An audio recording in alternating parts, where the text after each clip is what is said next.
right, everybody, welcome to another episode of the Liquid Weekly podcast. I'm your host, Karl Meisterheim of Meisterheim Consulting, and with me, as always, is my co-host, Taylor Page, and our special guest this week, Jan Frey from codingwithjan.com, all the way from Essen, Germany. Is that correct? Correct. Is it Essen? Essen. Yes. Got the essence of it, anyway. And so, feel free to yell so we can hear you, because it's a long way through those intertubes to make it all the way over here. So, thanks for joining us, Jan. It's good to have you thanks here. so much for having me. Super excited to be here. What's going on? What's new in your guys' life? Taylor, what's been happening? Yeah, so for me, I mean, not a whole lot, probably personal-wise. It's just been, kids are in school, so things are just kind of on autopilot. And so I've been able to get a whole bunch of things done work-wise. I'm feeling kind of on top of things. Some of the bigger things I've built for One Plus organization, we built out a kind of a theme-built bundler. I think we've talked about kind of different variations of this before. The cart API continues to be the best thing ever to happen for theme devs. And so was migrating that to one of their other sites as well. And then, another thing I was working on, which I haven't for a while and caused me to throw up a post when I was talking about this episode, was cart line attributes for some custom info on products. And I was going back because there's that handy Shopify resource that just gives you those cart line attributes or whatever, real simple. I was like, where did I find this first? And it was in one of Jan's videos from like 4 years ago. And so I posted about it, and he's got an updated one, but I obviously posted like the oldest version of it to show that I was a true fan from the very get-go and those sorts of things.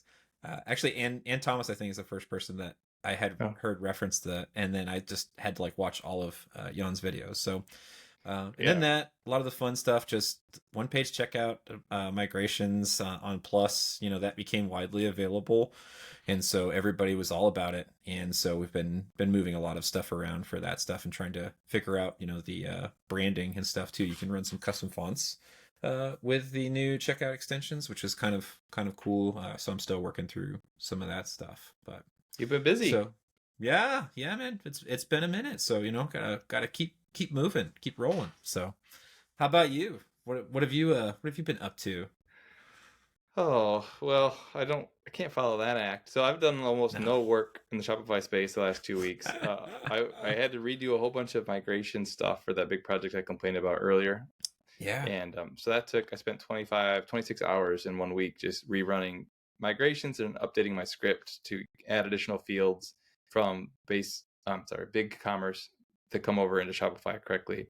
Dealt with a few little outlying bugs, and then did a lot of work so that I didn't have to manually intervene as much, because we were importing 330,000 records, and I was getting like a 1 or 2% failure rate in terms of like things I had to manually intervene on, which it's not a lot, but when you have 330,000, it is a lot. Right.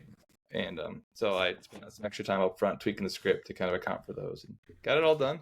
And the whole migration happened. I mean, it wasn't just me, it was a whole team that was working on it. So everyone did a lot of good work, and it's nice to see that out the door and not to think about that for a while. The other big news on my front is today I took my son. I've got a routine in the morning where I take my youngest, who's not quite 2, on a walk for about an hour or 2 to get him out of the house, to give my other kids and my wife some time to do their homeschooling stuff. And we go looking for school buses. That's his big dream in life, is to walk around the stroller, eating goldfish crackers while I push him around. We find all the school buses. So we've got all the stops mapped out. We know when they come, where they're going to be. In addition, we also have a map of all the lawn ornaments. It's like where all the ducks and the geese and the rabbits and things are in people's lawns. So we've got this whole system. But this morning, just something felt off. I was like, what is going on? Just the whole neighborhood feels different somehow. And that's when I realized it was a day off school today. There were no school buses. My son was crushed. It was a terrible start to the day. No. We did see one garbage truck in the distance, and so that kind of made up for it, because that's another thing. Garbage trucks are pretty fun still to this But no day. one here wants to listen to this podcast for that purpose, so I'm sorry I have so little Shopify-related work to share. But Jan's here. So Jan, what have you been doing? And rescue me from, Yes, of course. So it's getting cooler in Germany. So putting in a bit more work right now. Then obviously working with the students in our bootcamp. That's an ongoing thing. And then beyond that, some things in between the team. And I also ramped up content creation again, which you might have seen on YouTube or some LinkedIn posts, which I'm like still scripting and recording myself. But yeah, maybe we can get into that a bit later because I think creating some form of content or like the personal branding aspect is still very important, which ties perfectly into today's episode, I think. Awesome. Speaking of today's episode, let's just go ahead and jump in. So we're really excited to have Jan here because most of you probably know him from the context of his Shopify content that's either been shared in Liquid Weekly or you've stumbled upon it on YouTube. But when you get to know Jan, there's so much more to him than simply Shopify. Like his passion, and I'm sure he'll share in a second, so I don't want to put words in his mouth, but it's to help people become better developers. Whether they're starting from zero or whether the people like Taylor and I who are constantly referring to his videos to help us get over whatever hump we're facing in our current job. And so this is going to be a really interesting conversation for all you folks that are tuning in with us because we'll get to hear exactly how he's going about that, how he can help each of us become better as developers, and all of his Shopify expertise. So strap in. This is going to be a good one. Let's go ahead and jump in. Jan, tell us more about this idea of branding and finding work of being a developer. Yes. So, I mean, first of all, thanks so much for the kind words and the awesome intro. I'll take that. Of course. Maybe for someone who's like new to this or hasn't seen the channel before. So my name is Jan. I run one of the biggest YouTube channels on Shopify development at 40,000 subscribers. Wow. And yeah, I made it my career to help people learn how to code and then also help them either succeed with freelancing or find a full-time job, depending on what the person prefers. And yeah, I think especially these days, as you guys might know, when looking for jobs or when looking for freelance gigs, the one thing that matters most is experience. And then I feel, personal branding is a super important aspect of that, building a portfolio, all these kinds of things, because it's one of the best ways to showcase your experience and basically display your track record. How do you want to go about this? What do we want to talk about first? Well, if it were my preference, I always liked, so I'm a Marvel movie fan to some extent, if you like those. And every great hero and villain, but hero in this case, has a backstory. So could you give just like a really concise story? Like how did you arrive at this place of your passion being helping people become developers and finding those jobs? I mean, long story. I'll try to make it short. So I actually studied mechanical engineering. I wrote it in my LinkedIn post recently, which is maybe, besides having a good taste for beer, the most German thing one can do. But yeah, I didn't stay for long. And then I was looking for things I could potentially do on my own, and then stumbled upon web development because like with so many small businesses out there, I felt confident that I would potentially be able to sell them website services because everyone needs a website, right? And this is how I first got started myself, then worked my way up into Germany's fastest growing Shopify agency, where I was a developer for for a little above 2 years. And then, started the YouTube channel on the side, just teaching things that I was struggling with in the beginning, like some Shopify JavaScript stuff, theme stuff, development. And that got a little bit of traction. And then since I'm such a big fan and believer in online education, this is how the bootcamp emerged. Met a business partner who I'm working with till this day. His name is Aaron. Then we founded our bootcamp, which we've been doing for like 3 years. Taylor also involved as a mentor, which is awesome. We can talk more about that, but that's like the story in a nutshell. Origin story. Thank you, Jan. Yeah, that's good.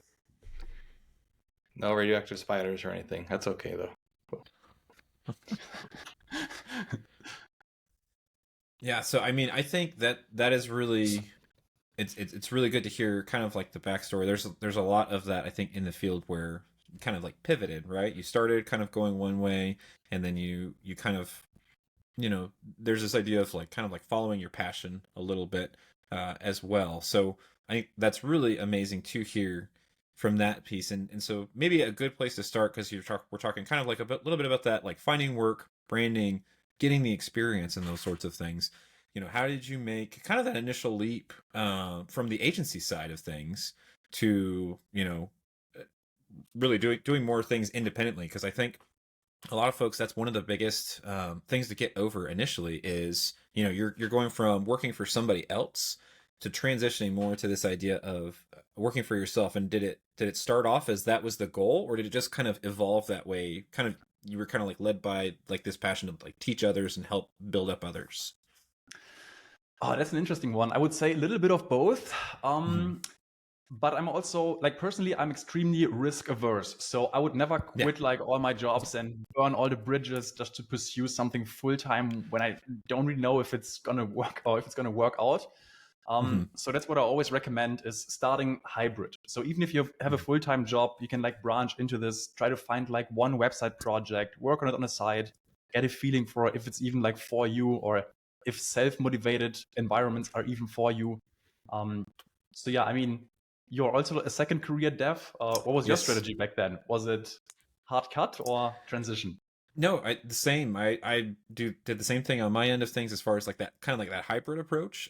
Mine was a hard pivot too from social work to web development, and so it was just getting that experience for a long time with freelancing. That was just nights and weekends, trying to find a foothold, so to speak, in this different world. And so I would definitely agree that hybrid approach worked out very very well for me. How about you, Kai? Yeah, so for me, I went right into programming as a career. I knew pretty much straight away going in university, that's what I wanted to do. And then I quit after 2 years and went into ministry, actually working with the church movement in the US that works with college students.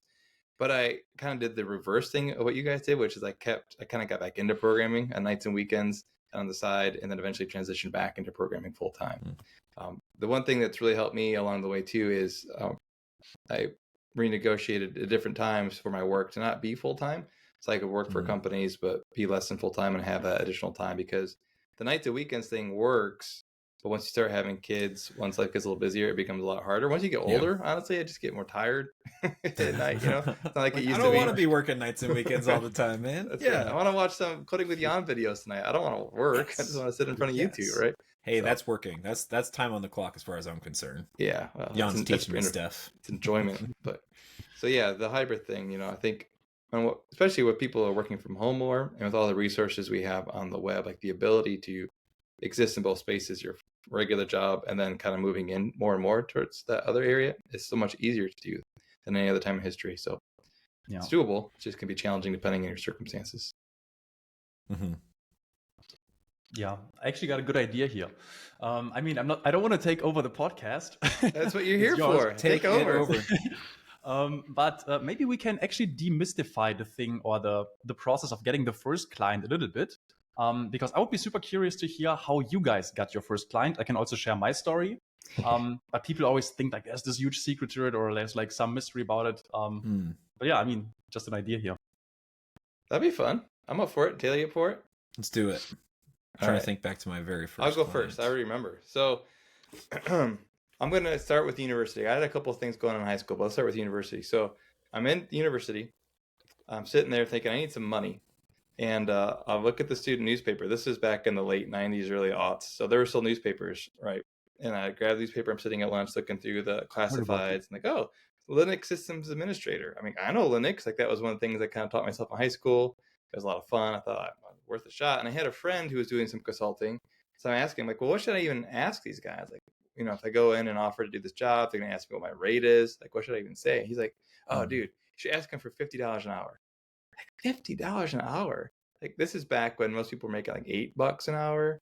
I was like, well, I really don't have anything to lose. So I went in, did the interview, and at the end, like, oh, what would you ask for your rate? And I said, $50 an hour. Like, oh, okay. And they said, yeah. And so that's how I got my first job. I just kind of went in hard and started from there, and ended up working for them for many years, both as a student and then full-time after college, and then as a consultant after that. But that initial experience gave me the confidence, and it doesn't always work out. Obviously, I was pretty lucky, but it gave me the confidence that, there's so many opportunities out there. You just don't know how the chips are going to fall. Why not ask for what you think you're worth? Why not ask for a good rate and to see what happens? Because it's possible. Yeah, nice. I think my first client. I'm trying to think of my very first, but really, I think back to probably when things really started. My first Shopify client. How about I do that one? Because I'd done little bits and pieces of things on the side, and it was always like friends, right, or whatever, or friend of my wife's or something like that. And so there wasn't really any any real money to be made there, kind of type thing. But really, my first client that I got on Upwork. As much as Upwork gets kind of some negativity and those sorts of things, so I used that. I saw there was another YouTuber that I follow, Brad Traversy, and he's got some great content as well. I was kind of a generalist at the time, but I kind of got to this point where it's like, hey, like I had just done this job with another person in a local web dev community. I just helped him out. Turned out it was for a big Plus client. I was like, oh, I should try Shopify. And so I started applying for these Shopify jobs, and that was my very first one, was just helping them, fix these problems with this app. So I just communicated with this dev to get some things fixed on a bundler, and it all worked great. So got a couple of positive reviews because they signed up for another gig. So after that, things just started snowballing from there. Really, just it was those first couple of good responses that I got from there, from finding Shopify specifically as a way to start, getting clients. What about you, Jan? Yeah, that sounds amazing. For me, it was kind of similar. So I was learning web development on the side because, like, coming from this engineering background, I didn't know. I knew a little bit about coding, but not so much about web development specifically. And then I was doing this course on like how to build websites. And the guy was such a fantastic teacher. And in the end, he also said, okay, try to get like a simple project first, maybe build a website for someone with a basic contact form or whatever. And I remember when I was talking about web development stuff I was doing at work, at my like current job, at one day, randomly, another colleague approached me, and he was saying, hey, Jan, I heard you're doing this web development stuff. Could you also build an e-commerce website? And I remember the guy in the course, he said, start with something simple, contact form, whatever. Don't start with e-commerce, he said specifically. And I was like, could I build an e-commerce website? Yeah, probably I could. And then I just told him I can. And I remember that day going home, like researching all day into the night, like how to set this up. And then it ended up being WordPress and WooCommerce, because back then I didn't even know about Shopify. Yeah. So yeah, that was my very first project. $500 for a local coffee shop. Like his wife had a coffee shop, and they were also roasting beans. Nice. And then yeah, selling them online. My first gig, first paid work ever. Probably a little undervalue, which happens to most, I guess. But yeah, just getting paid for the learning experience, that was just like mind-blowing for me back then. Yeah. And you didn't have to write it in Java, which is surprising because it was a coffee shop. Yeah, right. Boo. That's really cool, Jan. So that reminds me a little bit. Have you guys ever heard of this concept of something called a luck sale? No. Not really, but No. sounds like we had I didn't one. make this up. Someone else came up with this. And it applies, I think, to lots of aspects of business, but I think it's particularly apt to this current conversation. So I think people can look at these stories or look at other developers and really think, oh man, they just got lucky, or they got that great opportunity, or how did they happen? That'll never happen for me. And the idea of a luck sale, again, I'm sorry whoever came up with that, I don't remember who it was, but it's this idea that, there's luck, yeah, but really you can be intentional about building a luck sale, which is this idea of like a big sale captures a lot of wind. Okay, I was afraid the effect thing was going to kick in. You can do activities as a developer, as a freelancer, to sort of construct a ethereal sort of sale that will actually increase your chances of catching that luck. And so that's things like Taylor working on Upwork and starting a bunch of gigs and just seeing when you're going to get that client that really recognizes you for the worth that you have, or like Jan taking on that initial sort of thing and taking some small projects until you actually get the one that sort of clicks, right? And the more that you do that, the more opportunity you have for that luck that we all think is just kind of out there and unavailable to us. But really, it's there, and it'll hit your sale and propel you forward. So, yeah, one thing yeah, to think about. Yeah, I mean, I've not heard the term before, but I think that's a lot. Like Jan, probably what you're talking about and like leaning into here with building a portfolio and those sorts of things, kind of working on like I think a lot of developers in general like will stray away from. All of us really want to stray away from this idea of like branding, like building a personal brand, but when you're doing those sorts of things, that's what you're doing. I had somebody say something similar to me at one point where he was like, well, you're kind of just building a personal brand. You're, when you're posting about this kind of type stuff, or you're kind of engaging these sorts of things. It's like, I've literally never thought about it this way, because it feels kind of weird, right? I don't know if you had that same kind of feeling, or like how'd you get over this idea of like you need to have this personal brand in order really for you to get where you need to be. Yes, yeah, that's an interesting one. I like to think about it as follows. I mean, this first experience I had where I talked to my colleagues about my web development journey, and they told it to other people, and then suddenly this project originated somehow. It was all due to the reach I had back then, right? There was like a couple people I talked to, some awareness created. And I always think the more people that know you, or the more people that know you for what you do, is always going to be a good thing, because some opportunities may come back, or some things might come up. And the idea of building a personal brand is very similar in that sense. This idea that more reach will eventually help you because more opportunities will come around. I Right. think that's pretty important. And I mean, there's like not a single week where Tyler doesn't show up in my LinkedIn feed, for example. I constantly get reminded about him. And when I think like maybe Shopify developer, or then immediately Tyler comes to mind, because he's like posting about this all the time. And that's the idea of associating your name with a specific thing. And I think that Right. always helps. Yeah.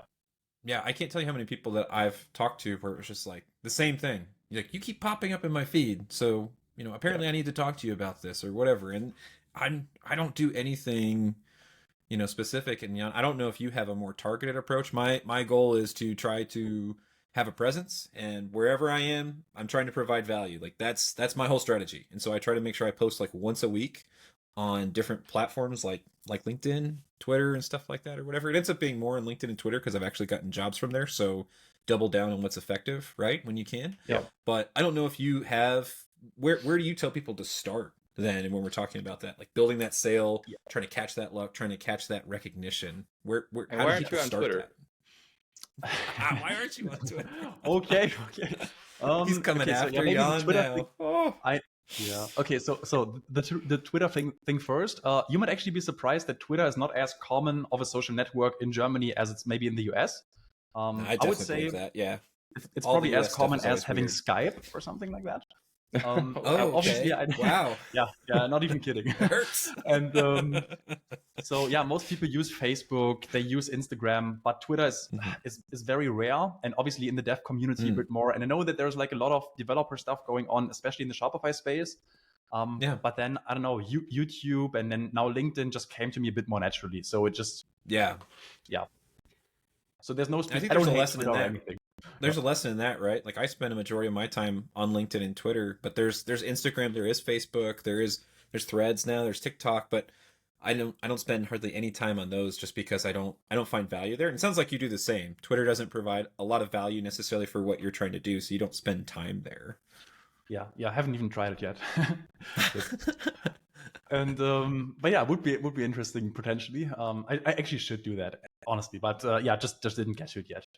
And then in terms of the question regarding where to start, that's actually exactly what I recommend people, like starting in their personal network, because maybe they already have a friend who could need a website, or a friend of a friend or something like that.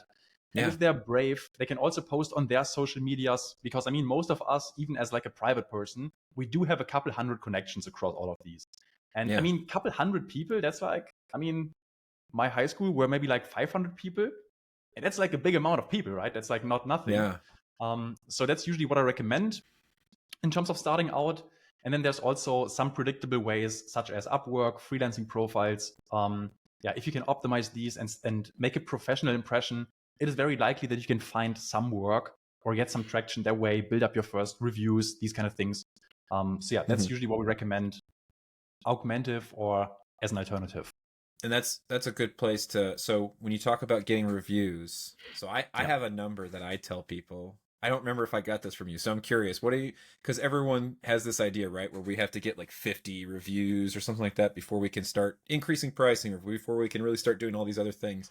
How many reviews are you encouraging people to get before they really start focusing more on the work than they are necessarily on like reviews are your biggest goal kind of type thing? Yeah, that's a good one. I usually recommend, I mean, 50 sounds a lot, because 50 projects, that takes time for sure. Yeah. So I would say even after the first 2-3 good reviews, you can already increase by like 10, 20, maybe 30%. And just see if you can find work that way. Because if you can get more work, perfect. Keep building reviews, keep raising prices. And the market will tell you, brutally honest, whether or not you're overcharging for how professional your profile looks. Yeah. I think it's important too to keep in mind that the people that you're going after, the potential customers or clients, like they don't know how you feel inside. And so present yourself as a professional because you're doing professional work. And most of us, I think, at some point or constantly struggle with imposter syndrome. So when we go to approach that customer, we go try to get that gig, immediately we try to underprice, or we think that's not going to work for us, or we couldn't do that, or they're going to see that I'm a fraud. I don't have this long track record of successful projects. Those things matter to some extent, right? But what matters even more is your self-confidence, your ability to present that front of being a professional and then acting like one. That's really the hallmark, the litmus test of whether you are a professional. Are you getting paid to do the work, and are you acting and treating your client like a professional would? But those feelings are sort of incidental, right? So I think that's an important mindset to have when you approach this stuff. Yes, yeah, I think that's an extremely important point, and there's so many subtle hints and clues that people pick up on. It starts from like having a professional photo with like okay or decent lighting at least, and then also the descriptions that you have, like the titles you put, the description you put on your profile. Then I think Taylor mentioned that I think it was years ago, but he said like things like showing up to meetings in time, like all these kind of things, right? It's so important, and all that adds to your professional impression. Yep. Definitely. And you know, kind of like tied to that, the imposter syndrome and like the feelings and those sorts of things, because you started in like the agency world, right? And then you started making the videos and those sorts of things, which that with a lot of devs, a lot of people just in general, they don't like being on camera, you know, that initial bit of confidence, even if you're recording something and putting it out there for everybody to see. And over time, obviously, you know, you get better at it because you practice more, you know, you start to become more comfortable with it. But I don't know if you could maybe talk about that a little bit, because as a, you know, whether you're freelancing or you're doing those sorts of things, maybe some of the things that you did to help make you more comfortable, whether it was just, I'm just being so determined to put out videos, or did you have a lot of like client facing time when you were working for the agency? A lot of devs that are working for agencies, they don't have a lot of client face time, right? They're just hands on keys all the time kind of type thing. So I don't know if you can talk maybe a little bit about that, the things that they can do to build up that confidence where they're talking to clients, they're communicating relatively, you know, complex, you know, things in a simple enough way for people who are non-technical to understand. I don't know if you can maybe give some pointers there about that, because there's a bit of that, right? Whatever role you're doing as a dev. Yeah, so in the agency, we usually had project managers talking to the clients or client facing, and then obviously the devs on the technical side. But there were instances where the devs would also join the calls, maybe to explain a feature or to hand over some things. So there was definitely client facing activities. I never did the sales side of things, but since it's like a small agency, like it's like 30 people, right? You get to see the different departments, you get to know the people, you see how they work. And I mean, you can also just ask. That's one of the beauties of working in a smaller company, over like a big corporate company. So yeah, that was very insightful, and it also helped to develop a bit of confidence just seeing how professionals like do all of that. And yeah, then as far as maybe the YouTube videos goes, or like being in front of the camera, YouTube was one of the formats that I consumed a lot. So then I thought, okay, if tutorials, then obviously it should be like on a platform I'm familiar with, or like where I have a sense of what works, kind of. And I still left every single YouTube video that I ever recorded up on the channel, so you can scroll back 4 years, check out the very first one. I was able to share a post for 4 years ago. Yeah, right. And if you check out the very first one, I wasn't even on camera because I was too shy, to be honest. So it was just screen share, and then I was like, it's actually crazy because I was used to speak in front of like people in person, like maybe 20 people, 30 people, no worries, but no problem. But on the internet, there was still like this daunting thing where it's like, oh damn, will I get haters? Will I get like mean comments? No one hates on a tutorial like ever. No one even takes the time. No one even cares. But yeah, it was too daunting. And then after the first video and after a bit of good feedback, I thought, okay, this is like perfect for people. This is helpful. And then I decided, let's be on camera. Why not? That's awesome. I think people interact better too when you're on camera, right? Yeah. Instead of just the screen share. I think that's the thing. Makes it more trustworthy. But I mean, how was it for you, or how is it for you now? I mean, is it completely normal at this point? Because for me, it's still sometimes, it's it's still, well, like, you get on with some people and you're like, oh my gosh, this person's so much smarter than me. Every week I'm on with Karl, I'm just worried he's gonna make me look silly, but he's kind to me usually, so thankfully. But I started off that way because I did the thing where you send little videos to clients when you're like sending a proposal, And so I would just do a quick little recording, and I used to, no joke, for a 1 minute video, it would take me 20 minutes because I would record it, I'd watch it, I'd be like, this is terrible, and then I'd start over again. And I finally, after, I don't know, like 2 or 3 months of doing that ridiculousness or whatever, you put in the reps of the work, you just kind of get to the point where you're a lot more comfortable with it. And so, yeah, I think it is one of those things. Even me, my past job was being a social worker, and so I was used to interacting with, engaging with people all the time. I was a supervisor, so I was used to, training, talking to groups of people at a time and those sorts of things. But yeah, when you get to the point where you're trying to, do this from the technical side or whatever, maybe that's what it is. I'm not sure. There is a lot of that. Oh no, like I don't want to look stupid. So, but yeah, it takes a little bit of time, but yeah, you definitely build that up. Carl's just always been really good at speaking to other people. He's never experienced any of this. So, well, honestly, I mean, for me, it really comes down to when you have a face that's as handsome as I have, you really cannot choose to withhold it from humanity. It's a moral imperative. No, the speaking thing's interesting. It's weird. Two things have helped me.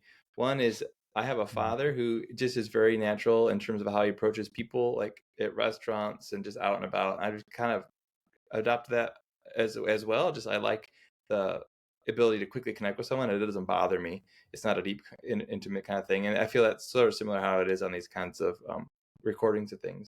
The other thing is I have enough experience in public speaking and doing other sort of things where I realize that when you first do it, it just feels terrible. It's always going to feel awful. You're always going to feel like it went terrible and you didn't do a good job, blah, blah, blah. You just got to get over it. The more you do it, the more comfortable you feel. So even when Taylor and I decided to do this podcast together, I just realized, okay, the first few episodes are just going to stink. I'm going to feel like they stink anyway, right? And that's just part of it. And the more you do it, you build that muscle, you build that ability to do it well. You get better audio equipment, which I will soon, things like that. And it just goes from there. But the thing is, nobody cares. Right? Like we all think it's this big deal. Taylor thinks I think he's stupid. I don't think you're stupid, Taylor. I think you're awesome. Oh, thanks, man. That's so people nice. On the internet, they're not, waiting around. I'm so glad we're recording. Yeah, absolutely. Well, we can edit that out. To leave mean comments. No one cares. Just do it. Right. Have a good time doing it. And at the end of the day, you do it for yourself, and hopefully people get something out of it. Mm-hmm. Right. That's awesome. Yeah. Yep. So, I mean, a little bit more maybe on this, and then we can, I know we have some listener submitted questions, so I definitely want to get to this, but I think this is, some of this initial talking points here is definitely like really important to kind of mention as well, because I think we've talked a little bit about agency life, we've talked a little bit about freelancing, consulting, and those sorts of things, but I think especially there is some merit probably when you're younger, you don't have a lot of professional experience in general, and you're kind of just trying to maybe get a job at a small agency or something like that. You want to try to find a full-time job. You don't have a degree or anything like that. Maybe you've done the boot camp or something like that. So, what would you recommend, or what do you recommend to people when they're trying to land something more like a full-time job when they don't have a degree as well? That's the where do you start? But I think that's where a lot of people get stuck, is how do I get started here? Right. Also very important. Okay, so as we talked earlier, the one thing that matters most when applying for jobs is experience, right? Because people want to see experience. And if you don't have any degrees, then what we usually recommend is potentially even look into freelancing, because the barrier of entry is a bit lower. Just like we talked, like self-taught web development, then stumbled upon a few clients, maybe build a coffee shop website. And that alone is like so much more impressive than saying, okay, here's my JavaScript toy calculator type of project, or here's my YouTube clone.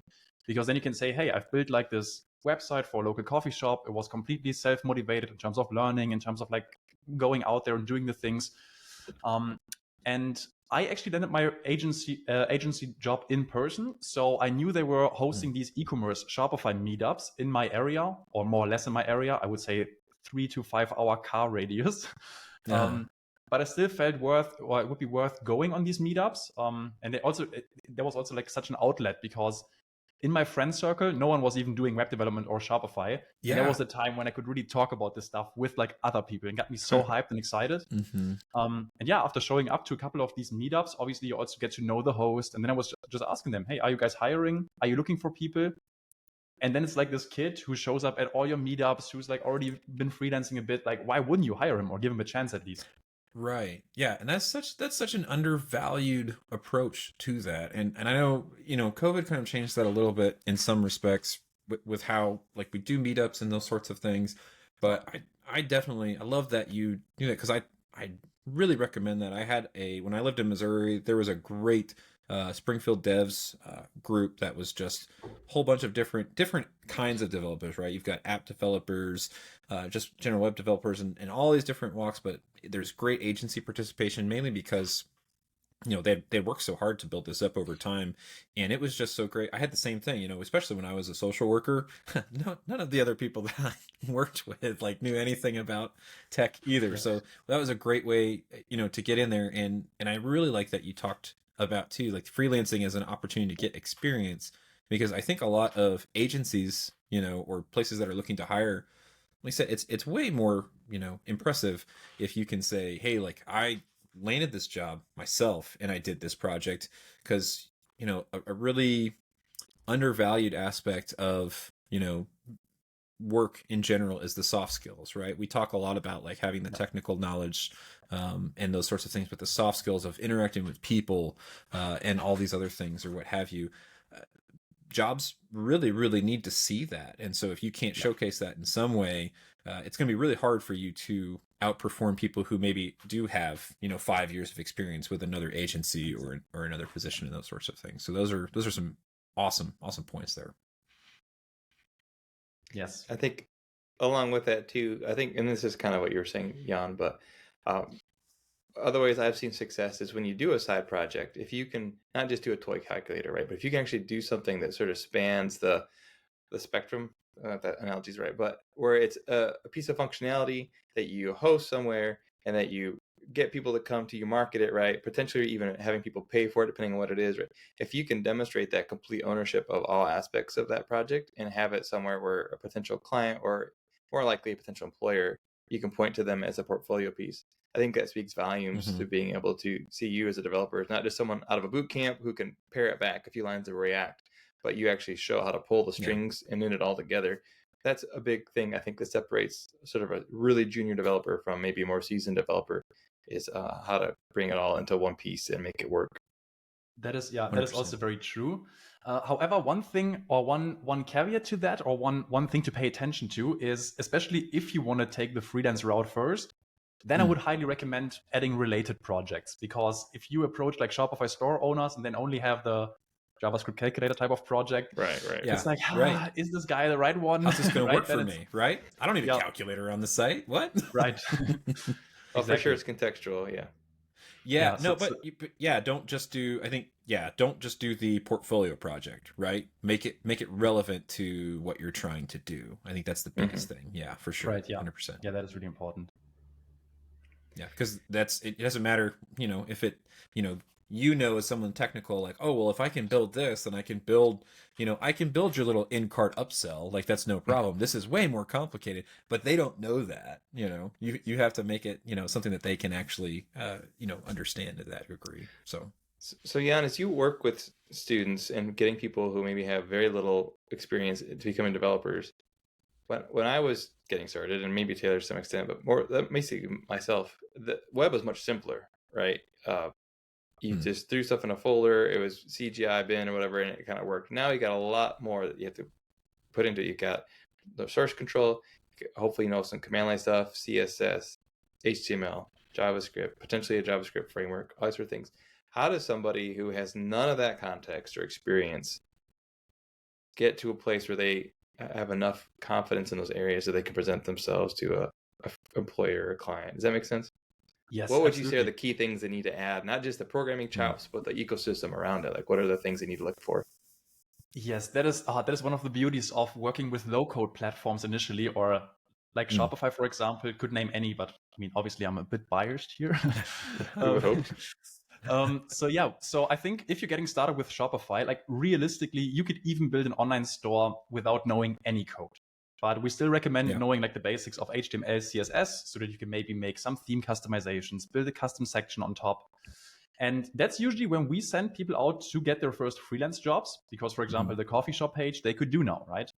And as they go, obviously more challenges will occur, and they will stumble upon more complex projects. So that's when potentially picking up JavaScript is a good idea, or maybe even React if you get like to the advanced stages.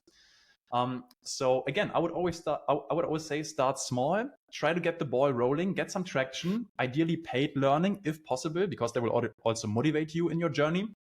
And then, build up the freelance portfolio if possible. Then you can either decide if you want to start, like, okay, initially it's easier to start in a small agency or smaller company. Yeah, some people just want to go straight to like the top FANG companies, or Meta as it's now, like, right? Manga as it's now called. Yeah. So yeah, that's unlikely. I mean, realistically, your chances of getting into Google as your very first developer job, especially without a degree, is like very slim to none. And therefore I would recommend first starting in an agency. And if you've worked in an agency for a bit, then you can think of applying in like medium-sized companies maybe. We also had some, or a lot of students where that actually worked out. So now we have some who work at Ubisoft in Canada, or Lufthansa, which is like a German airline. And they all started in Shopify agencies, right? So that's the entry into the tech world. Gotcha. So what I'm hearing is two things. One is there's sort of two contexts. One is if you want to pursue freelancing versus if you want to like look for an actual employer job. There's some different strategies around those. But the other biggest takeaway I think for me is that if you are hearing this conversation or you're thinking about coding and you're just looking at all this world that you just have no knowledge about and you're feeling discouraged, that there are paths forward for you.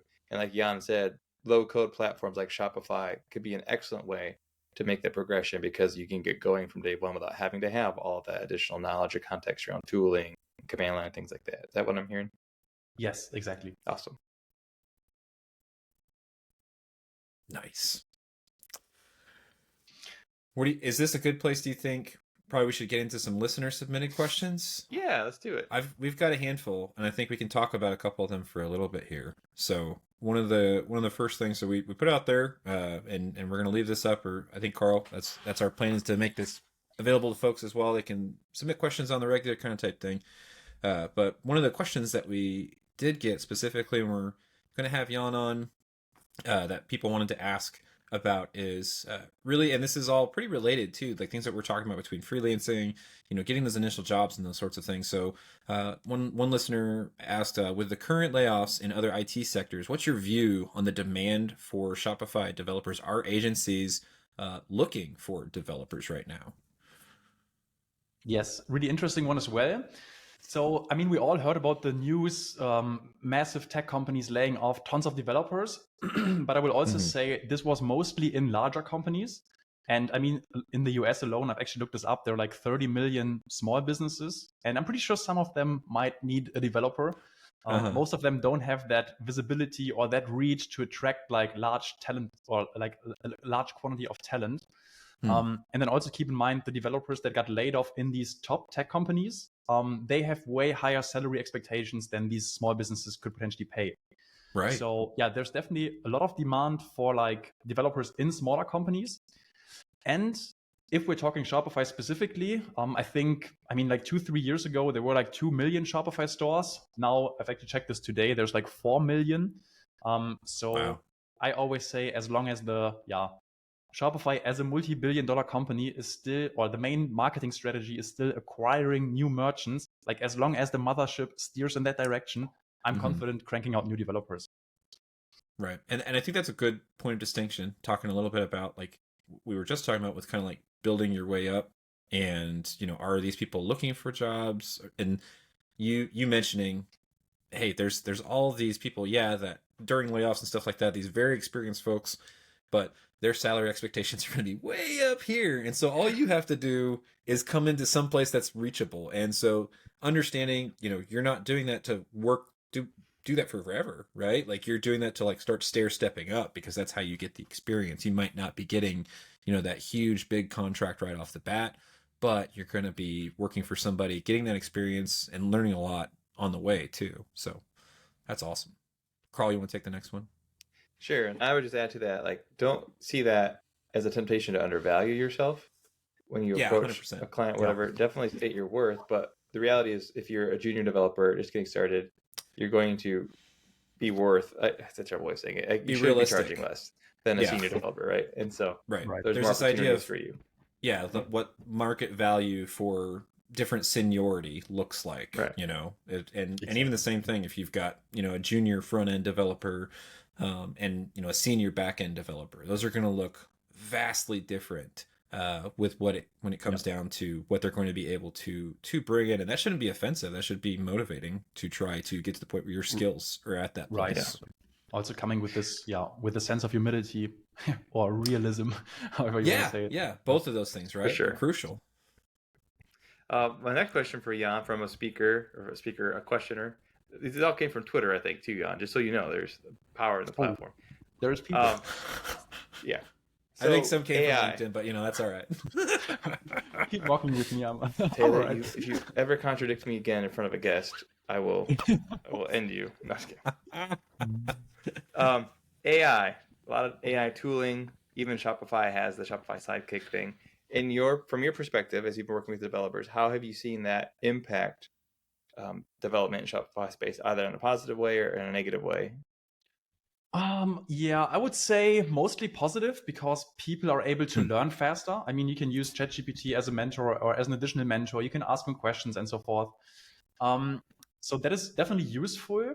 In terms of creating fear, there are also some downsides because obviously there's people now who don't have an overview in the space, and then they think, okay, is it still worth it to get into coding, or is it even worth it to go for a computer science degree in the US, which might cost 60 to 80,000, right? Just to get a bachelor's, and then where's all of that in 5 years from here? So yeah, I'm not exactly sure. I haven't made up my mind completely. I mean, there is positives to it, and definitely in terms of becoming more productive and so forth. But maybe it's also creating a vacuum of developers that we would actually need in 5 years from now. Who knows? Yeah. Yep. Good point. Solid points. Taylor, you want to take the next one? Yeah, so, and we've touched on this a little bit, so maybe I'll try to get more specific. It's kind of a more broad question. Someone submitted just asking about what agency and company pain points are when they're looking for Shopify developers and freelancers, and how can people who are maybe more junior developers looking to fulfill those roles, how can they show or improve skills to be more marketable to those people? So maybe, instead of, because I think that's a good chunk of the episode that we've already talked about. So maybe top 3 things, if we had to narrow this down, where these are the 3 things you should focus on right now. These are the problems that we're seeing when they're trying to fill these roles, and here's the 3 things that you can do to specifically become more marketable, become more appealing, more hireable in those situations. What would you say that would look like? Yeah, this question comes in pretty handy because coincidentally, I've been talking to quite a few agency owners recently. Nice. So, okay, pain points is, or one of the pain points I see is agency owners are looking for people with Shopify experience who already know the platform. I mean, there's a lot of junior developers with a general understanding of web development, Sure. but then they don't know how to build sections, how does Shopify even work? How's the theme structured? So to reduce onboarding times, they're specifically looking for people with Shopify experience.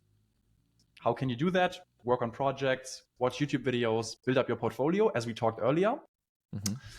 Then the next thing might be salary expectations. So if you're someone who's looking to get into like Google right away and you have this 100K salary expectation and then start as a junior developer at an agency, maybe you want to turn that down a little bit, at least for a while. So that's the sense of humility or realism you have to come in, or you have to bring.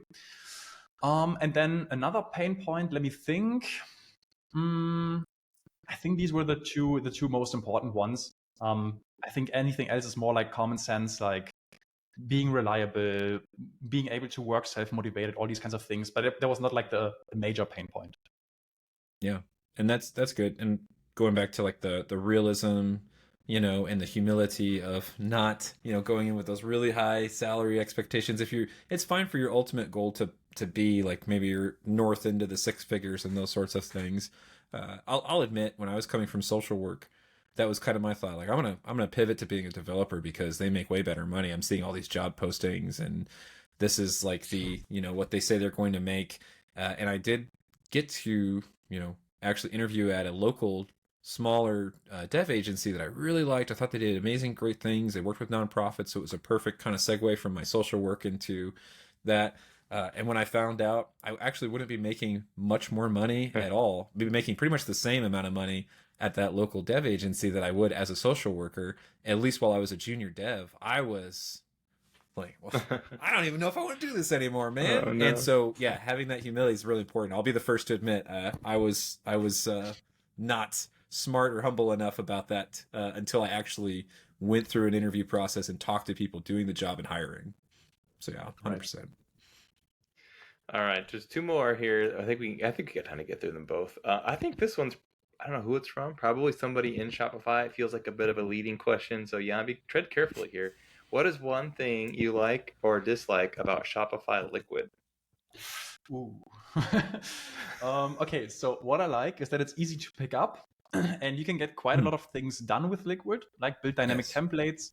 I mean, that's what it's mainly built for. So, but yeah, then one of the things that I always disliked is that you can't build your own Liquid objects like we're known or like we're used to from other programming languages, especially if you come from object-oriented programming. So I think that's a little bit limiting potentially.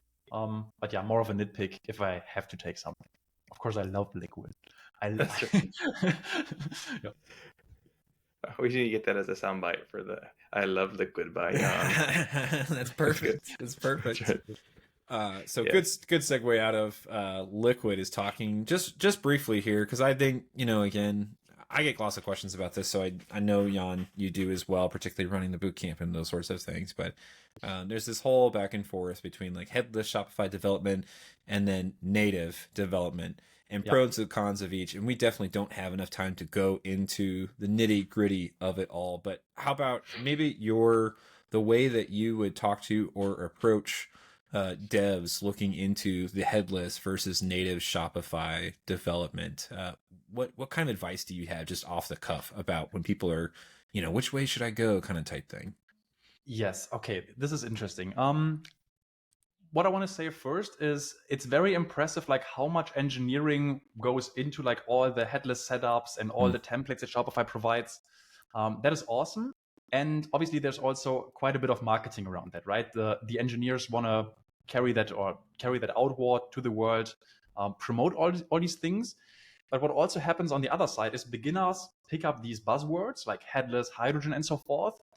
And personally, I think hydrogen setups or headless setups are more suited for enterprise brands because the development is expensive. You also lose most of the apps on the App Store, which makes Shopify like very powerful.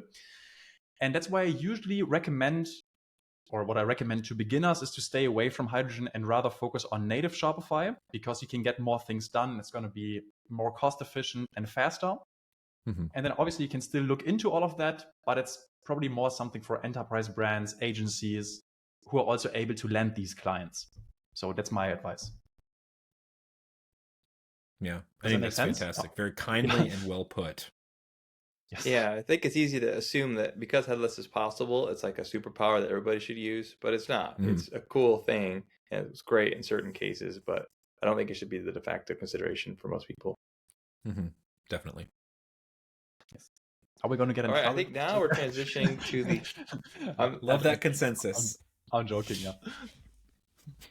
Thank you, Jan. We're now transitioning into the Taylor page monologue. This is the section where Taylor talks about the community section and the change log. I put notes in here, so if somebody wants to take a bullet point, feel free. This first one I will, because I know take a bullet.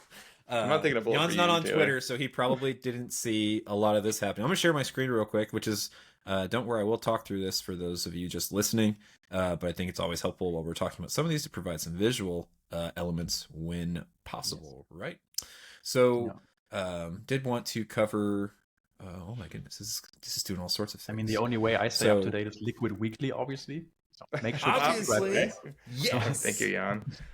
So this is just a real quick, segue. Some of the things that we talked about between headless and native Shopify. There's all sorts of folks replatforming to Shopify, native Shopify, even on top of that as well. So Commenteer is a relatively well-known brand who's just replatformed to Shopify, and guess what? Native, not headless. And so that's something that's really interesting, kind of to showcase real quickly. I don't know. Y'all have probably heard of other brands. They've been talking a lot about other brands on Twitter. I've never heard of half of them, but they're really, really big brands, kind of type thing. Jan, I don't know if you have like a favorite brand that's recently re-platformed, but folks like Supreme and Glossier were both, big names relatively recently. This was just one of the first ones where I was like, oh, sweet, this is a big brand that I recognize off the bat. So there's And that. by the way, Jan, this is Twitter. I don't know if you've probably not seen it, but this is what it looks like. And also, we probably should stop calling it Twitter. It's X, right? I'm going to continue to call it Twitter. Yeah. Yeah, I mean, I still see the news and so forth. It's not like we're in the Stone Age. Okay, so but, I'm just joking. So another thing here. Here's a little thing. Woo! Aw. So Shopify has recently done away with the previously existing Shopify Expert Marketplace, and they've pivoted to just a directory. So this is kind of just interesting for other folks, something to take a look at in the future, just because you can take a look at eventually maybe trying to make it onto this directory specifically. So this is where other folks can find you. This is an example of a platform. So just another place that you can potentially get services. People can go access these profiles and then reach out individually. In the past with the expert marketplace, it was a little bit more vague, but they do actually have some Shopify partner directory requirements. They're actually going to have a little bit of a gateway here for people to be able to get onto the directory as well. So whereas before it was just more of this vague, I got lucky when I got in somehow, whatever, years ago kind of type thing. And so that was just something. Did you say it's true? Yeah. Somehow I slipped in. They actually didn't even know, and then they just couldn't take it back because it was already out. Yeah. So another thing just in the community, this happened a while ago, but I did want to showcase this because I thought this was interesting. But WeCommerce acquired Clean Canvas. So theme provider, this is just their website real quick, but so a big theme provider, they put out some really great themes and those sorts of things. Got a lot of really, really great people working for them. But that wasn't happened a little bit ago, but I just thought it was really interesting because it's this idea of, folks building for Shopify specifically and eventually, getting to this point where they got acquired by a bigger brand kind of type thing. So thought it was cool.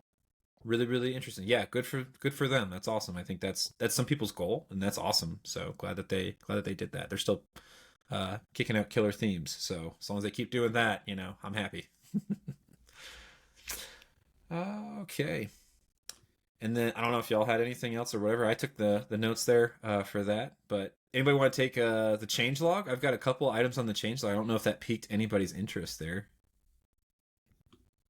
I see them. I am peaked. I didn't read any of them. I will just add one. I saw that Jan, this guy on the internet, he posts stuff to MySpace, but he added a video recently about the Shopify CLI, which I thought would be really cool. So Jan, I'm really glad you did that video because I messed around with the CLI and it seems like it's changed quite a bit over time. And so you do a very good job of being pretty comprehensive about it. So looking forward to digging into that some more. Speaking of which, flow in the CLI. So Taylor, you want to? Yeah, so go watch Jan's video first. We'll link it up in the show notes too, in addition to the channel, but specifically the video. But now we have a lot more options specifically with the CLI and utilizing Flow. I don't want to get too heavy into this or whatever. I've been digging into Flow with a lot of different new use cases and those sorts of things. In the past we've talked about have this working with an implementation for a free gift with purchase, like after the purchase kind of type thing. So really cool stuff that you can be doing with Flow. If you are an app dev, take a look at the opportunities. I don't see a ton of app devs leveraging Flow. And so there's this option that, if you're a merchant and you're building out these flows, which is free, again, it's a Shopify Flow is a free automation app for all plans now, basic and up. And so you can actually go in and set this up to where different apps can have these flows set up. I think this is really underutilized, especially as Flow becomes more and more popular. So definitely check this out. I think that this will be super, super helpful. And then, oh boy, I hope we haven't lost Jan. Jan, are you still there? Yeah, I think I'm back. I actually got kicked out for 1 second. Jan, hopefully we're not experiencing some technical difficulties here. Some new fields are available for Shopify functions as well. Something that was interesting too, I think that we've run into, I think there's up to 50 functions you can utilize per app. I might be wrong about that, but I thought that there was a lot of back and forth there on this. So just check this out with being able to utilize some additional fields here This is something that is going to continue to be built up with functions as it becomes more and more popular, which I don't know if you saw that. We did get an extension on scripts being, sunset or whatever to 2025. So we've got a bit more time there. App Store listings are now also automatically translated into 8 languages. So that was something that seemed to create a lot of positive buzz here as well in the changelog. I thought that was a really nice update for app devs as well. A little bit less work, hopefully a little bit more surface area for them as well as they're getting into working with folks in other areas. Circling back to Flow real quick, and it does appear that we temporarily lost Jan, so don't panic, people. I'm sure he's fine. We'll get him back. Yeah. Can you guys hear Flow, me, by one the way? thing to call out there is when I was doing that migration that I alluded to earlier, when I get to redo it a second time. The second time I did it, I started getting all these errors that I had not seen the first time around. It's like, what is going on? And there were these really obscure Shopify order something errors. And what it ended up being was the customer had added a flow in between the time I had done the first migration, the second migration, that was automatically putting on hold orders that had notes in the orders. And so I had no idea, like, where is this? It took me a while to figure out, like, oh, there actually is some intervention going on the order as it's being imported through Matrixify. So just file that one away. If you ever get into a situation like that, it's always good to check, are there any flows in place? It could be messing with what you're trying to do in the store. Oh, that's a good thought. One of those instances of too many cooks in the kitchen, so to speak, or the importance of communications with teams there, because that's always the worst when you're trying to hack on something and someone else has made a change and you can't figure out why. All right. Can anybody? He says he's here. Can you? I can't see or hear you. I can't see or hear him either. It might just be that it's recorded on that side, but. Jan, I don't know if you want to leave or just hop off and then hop right back on, if we'll be able to get you that way, because he could still hear us. We couldn't see or hear him, so which means the recording was probably preserved, but it's not going to be helpful if we can't see or hear him either. Right. So yeah, you guys see me now? It's there he is. Finally. Yeah, I was here. I mean, I got kicked out for 1 second and then I was here like as a ghost. I was talking, I was hearing, but I couldn't do anything. Yeah, sorry about that. Sorry, Jan. No worries. Well, now we're at the most interesting part of the whole podcast, the pick of the week. I think so. I'll go first. I recently came across an article about I don't know if it's pronounced tinnitus or tinnitus. People that get that ringing in their ears. Oh, you know what I'm talking about? Yeah. Mm-hmm. Yep. Tinnitus, yeah. Mm-hmm. I have that. May have been due to some youthful indiscretion that I won't go into in this conversation. But anyway, someone had shared an article about some treatment things, and they mentioned this website that I ran into years ago and forgot about, but it's called mynoise.net. And what this person has done, they put together a whole bunch of soundscapes, like, jungle forest at night or rainy day cafe kind of thing. And it gives you a soundboard as well, so you can sort of customize the different things along with it. So that's a good one to check out if you need some nice background music, either for working or if you do have tinnitus to help you with that too. So it's a solid. All right. Jan, how about you? What's your pick of the week? Anything as calming as Karl's suggestion? No, it's the complete opposite. So every barista is gonna hate me for that, but my pick of the week is gonna be instant coffee. If you haven't tried that before, I mean, it tastes a bit like gas station coffee, but that stuff gets me going in the morning. That is for sure. And if you're a developer and then coding, I mean, have a cup of coffee, have a cup of instant coffee, and just get to work. That's my pick of the week. See, I anticipated you would have some like complicated coffee setup or something.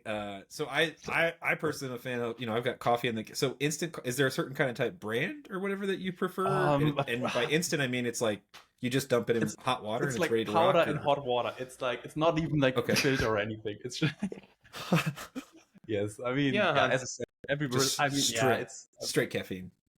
I mean, everyone has their own preferences, right? I mean, you're European. Anyway, you're supposed to have like good food.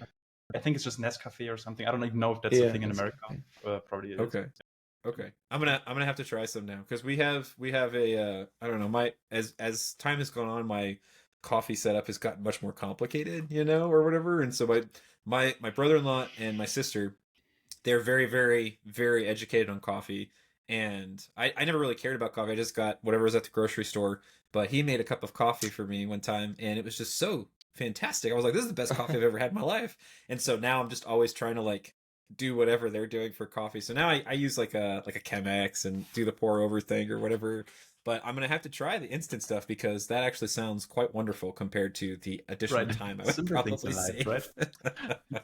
You know, when it comes to people that drink coffee, there's two categories of those sort of people. There's the people that drink coffee, then there's the insufferable people that drink coffee. And Taylor, you are on the slippery slope I'm to the becoming. insufferable. Yeah. I'm on the yeah, because I've I turned my nose at Folgers or Maxwell House. I will not drink it.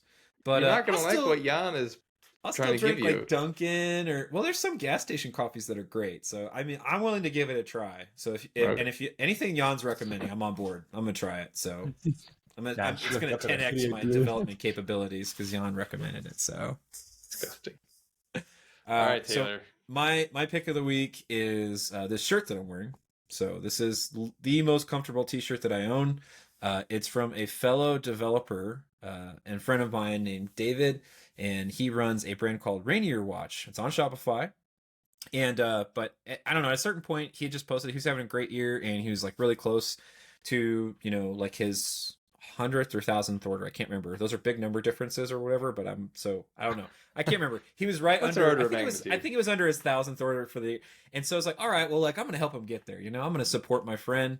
I'm gonna buy this t-shirt or whatever, and I got some stickers and some other stuff or whatever, and I wear it multiple times a week now because it's the most comfortable t-shirt that I own. And so it's more expensive. Like, I don't know. I think we talked about this, Karl, like you with socks, like buy cheap socks or whatever. And I'm usually like that. I get mad if I have to spend more than $10 on a t-shirt. And so this thing was like 30 some bucks or whatever kind of type thing. I was like, or whatever. I'm supporting a buddy. But now I'm like, dang it. I'm going to have to get 5 more of these stupid things because it's so freaking comfortable. And I can't just wear it every day. And so very comfortable t-shirt. We'll link it up or whatever. Go check it out. Part of the money that he does gives back to national parks in the area. He's out in Seattle and stuff like that. So I don't even think I'm saying it right. I think I say Rainier, but I think it's Rainier. I don't know.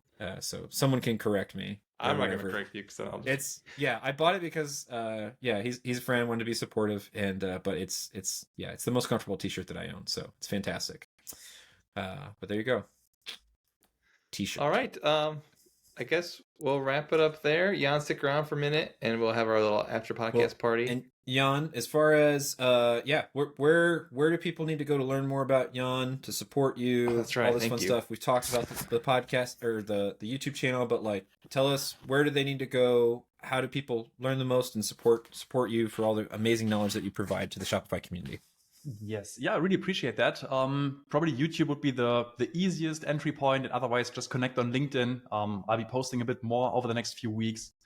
And yeah, I would also say thanks so much for the opportunity to be here. Thanks for the invite. This was such a vibe. And wish you all the best with the podcast. Happy to promote it. And again, thanks for the invite. Awesome. And don't forget to send us your GeoCities link and your MySpace profile page too, so we can make sure people know. Just giving me a hard time. Yeah, it was really great to have you. Thanks for taking time to be with us. We obviously have benefited so much from what you put on YouTube and the benefit you've been to the community. So thanks. Thank you so much.